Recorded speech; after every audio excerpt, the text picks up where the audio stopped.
Lensa apa yang bisa dipakai buat kebutuhan harian? Ini satu pertanyaan bagus yang kemarin sempat masuk ke YouTube channel saya di dalam kolom komentar. Terima kasih dan saya akan sharingin kepada teman-teman semua buat yang pertama kali mau masuk ke dunia kamera, kepengen ngebeli kamera pertama kalinya. So, lensa apa yang paling cocok untuk kebutuhan sehari-hari?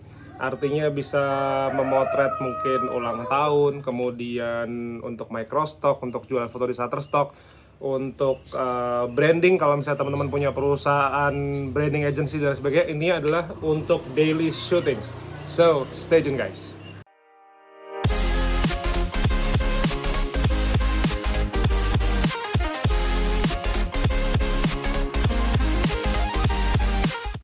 Selamat pagi dari kota Jogja teman-teman semua, nama saya Bima Aditya. Terima kasih sudah datang ke channel YouTube saya. Jadi hari ini saya dapat pertanyaan bagus di channel YouTube saya di kolom komentar. Terima kasih teman-teman sudah meluangkan ngasih pertanyaan macam-macam. Jadi intinya adalah kalau misalnya teman-teman baru kepengen punya kamera, ini lensa apa? Nah ini keren banget pertanyaannya, lensa apa yang paling cocok untuk kebutuhan harian? Ketika yang namanya harian, maka saya bisa menginterpretasikan, bisa jadi dia kepengen motret keluarganya, misalnya lagi liburan, jadi untuk traveling, kemudian untuk pencitraan atau branding di dunia sosial media misalnya. Lalu kalau misalnya teman-teman nonton channel YouTube saya, mungkin teman-teman tertarik untuk jualan foto di Shutterstock, atau teman-teman sekedar kepengen luangkan waktu ketika teman-teman punya hobi fotografi, bisa motret kuliner, bisa motret landscape, bisa motret street fotografi. Berita bagusnya adalah lensa ini biasanya sudah bundling dengan kamera baru teman-teman. Kalau teman-teman membelinya dengan lensanya ya. Jadi ada sebutan namanya BO atau body only. Itu benar-benar kayak kameranya saja. Jadi kalau kamera untuk kebutuhan semi profesional atau profesional, itu kamera itu terbagi jadi dua.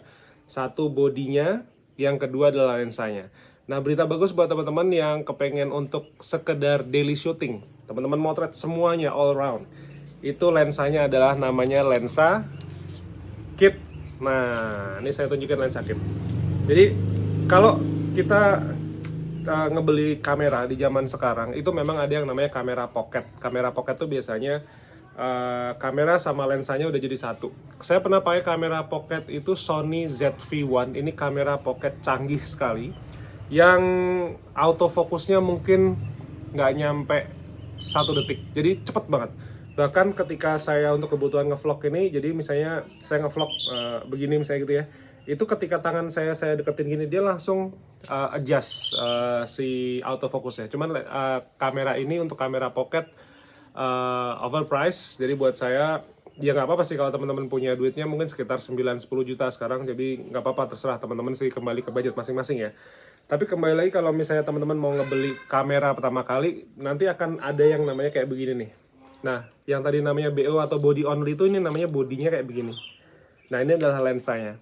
Nah, saat ini saya punya 3 jenis lensa, lensa kit, kemudian lensa fix 22 mili fix, itu kayak saya tadi habis bikin stok foto tentang transportasi ya.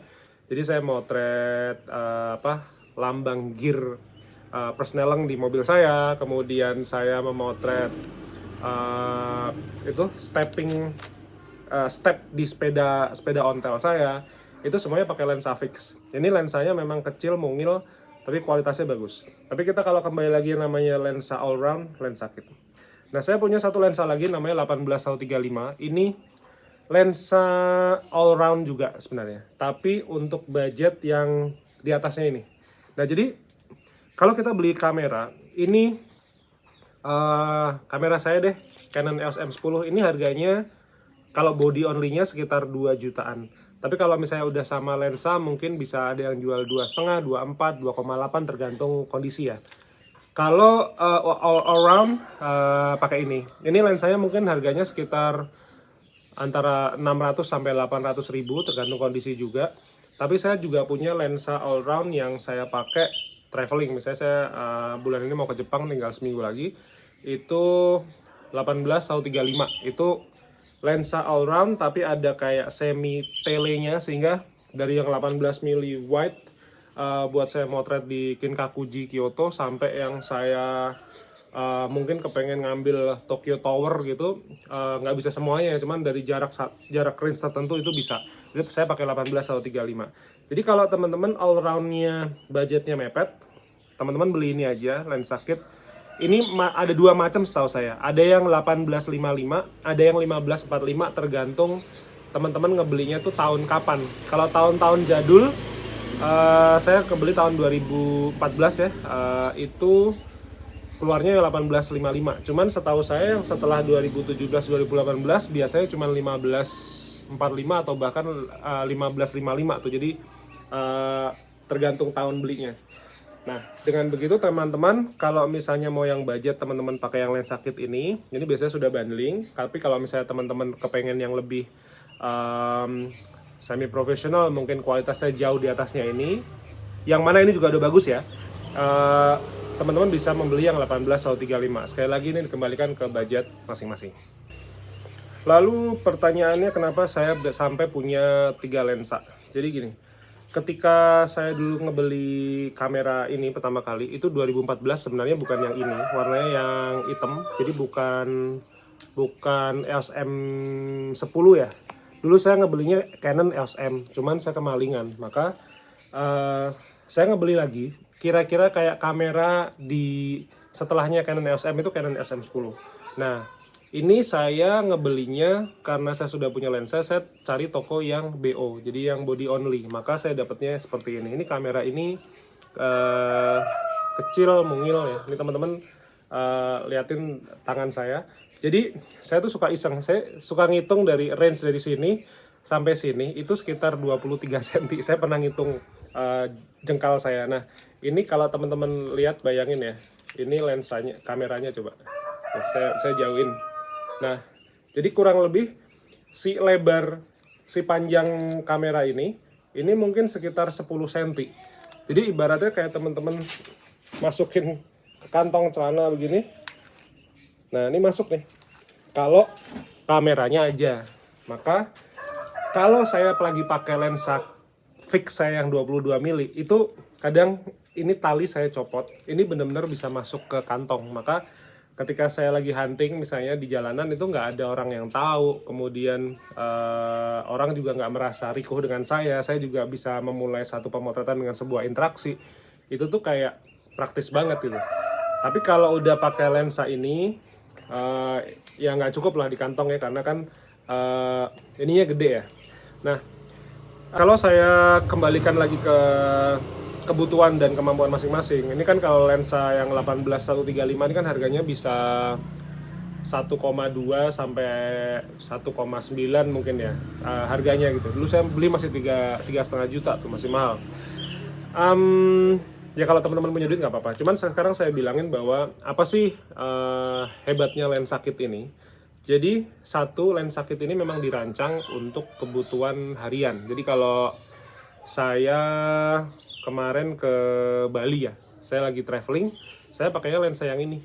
Jadi karena saya tuh kepengennya kalau misalnya traveling itu, saya pengen sambil kerja, tapi kerjaannya saya nggak mau sangat optimal gitu, karena di dunia jualan foto dengan Shutterstock itu, kayak saya tulis di ebook ataupun saya sharingin di online course saya, jualan foto di internet itu tuh bisa disambi. Jadi teman-teman mau tetap menjadi karyawan, monggo. Teman-teman mau jadi profesional, monggo. Jadi sama-sama kita motret. Yang saya tekankan di YouTube, di ebook, di online course saya itu sebenarnya sama-sama kita motret, yuk kita jual. Jadi kuncinya cuma sederhana. Maka kayak foto kemarin habis laku lagi nih, padahal musim liburan juga udah selesai ya.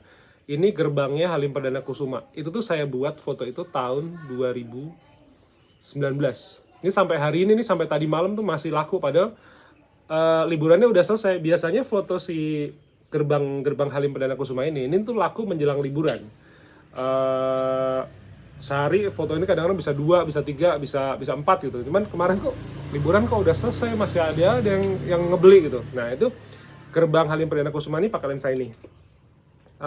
Saya bicara kenapa saya harus korelasikan dengan fotonya laku atau enggaknya ya, karena biar menjadi satu parameter bahwa lensa sederhana ini nih punya nilai ekonomis yang bagus gitu, punya potensi yang besar, walaupun harganya cuma 700-800an ribu.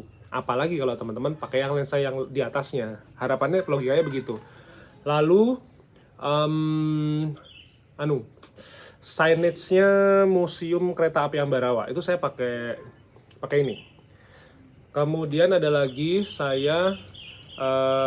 ini yang berangkat istri saya. Jadi istri saya ke Korea, saya bawain lensa ini. Saya bilang saya beliin tiket pulang pergi ke Korea, cuman tolong hunting sebanyak-banyaknya pakai kamera ini, pakai lensa kit ini. Ingat ya, ini lensa biasa, jadi jangan motret pas malam hari kalau nggak bawa tripod. Jadi namanya juga perempuan ya, jadi saya pikir kan istri saya bukan fotografer, maka motretnya sewajarnya, sebisanya dia aja. Nah, itu ada foto, kalau teman-teman yang pernah ke Seoul ya, itu ada namanya Garden of Morning Calm. Ini sebuah tempat di mana katanya yang punya itu adalah profesor, tapi profesor itu punya tanah sampai berhektar-hektar, nah itu dibikin taman dan itu boleh masuk gitu.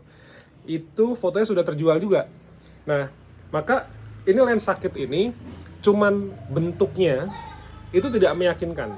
Tapi kan sekarang ini kan orang udah mulai males ya. Kenapa sekarang kita pakai mirrorless, bukan yang pakai DSLR yang berat-berat, karena ini lebih praktis.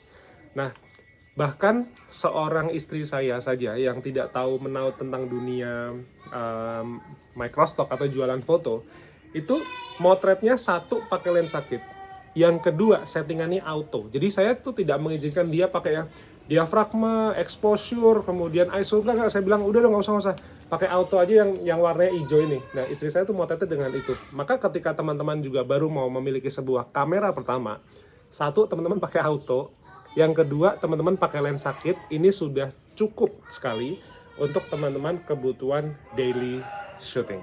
Saya udah taruh link belanjanya di bawah. Saya pakai Shopee, jadi disclaimer, saya adalah Shopee affiliate. Kalau teman-teman ngebeli dengan link di bawah, saya ucapin terima kasih banyak. Saya akan dapat prosentase dari Shopee tanpa teman-teman harus membayar lebih banyak ataupun lebih sedikit. Jadi Shopee affiliate itu intinya saya taruh link di bawah. Teman-teman mau beli dari tempat lain juga monggo, nggak apa-apa. Tapi kalau teman-teman ngebeli di bawah, itu saya sudah carikan toko yang recommended. Kemudian reviewnya juga mostly bagus. Lalu barangnya affordable, artinya tidak overpriced, tidak terlalu murah banget. Karena kalau terlalu murah banget biasanya mungkin kualitasnya jelek gitu ya. Nah, ini saya sudah taruh linknya di bawah. Kalau teman-teman cocok dengan 1855, saya pikir budget ini sudah cukup. Ini ada linknya di bawah. Tapi kalau teman-teman kepengen spend ya mungkin 1,5 juta, di bawah 2 juta lah yang jelas ya. Sekarang udah dapat itu 18135 lebih pas. Tapi ini aja lah, ini udah cukup kalau buat teman-teman yang kamera pertama dan sangat mumpuni. Kelebihannya ini dibandingin 18135 ya. Ini tuh masih kayak di tenteng begini tuh masih kayak nyaman, bahkan istri saya cuma digantungin begini selama kemarin di Seoul, cuma digantungin begitu. Jadi teman-teman bisa cek link di bawah. Dan kalau teman-teman kepengen belajar lebih lanjut tentang jualan foto di Shutterstock, saya fokus di Shutterstock. Temanya, saya banyakkan temanya tourism, kuliner, sama saya suka sedikit tentang landscape dan detail ya. Jadi tekstur-tekstur gitu saya suka banget. Saya dulu kuliah di arsitektur soalnya. Jadi gitu. Teman-teman bisa download e-booknya di bawah. Teman-teman yang suka membaca ada download bundling e-book di bawah. Tapi kalau teman-teman yang kepengen belajarnya sambil nonton saya ngomong begini, ini ada video course. Teman-teman tinggal cek. Jadi nanti di bawah itu ada linknya. Ini jualan foto gitu ya. Teman-teman yang suka ngebaca ya lebih prefer e-book menurut saya. Tapi kalau teman-teman yang kepengen lebih nonton saya bicara, lihat langsung proses kayak begini itu, ada video course juga di bawah. So stay tune, terima kasih. Nanti kalau ada pertanyaan silahkan tinggalin kolom komentar lagi. Ketemu lagi di video berikutnya besok pagi jam 5.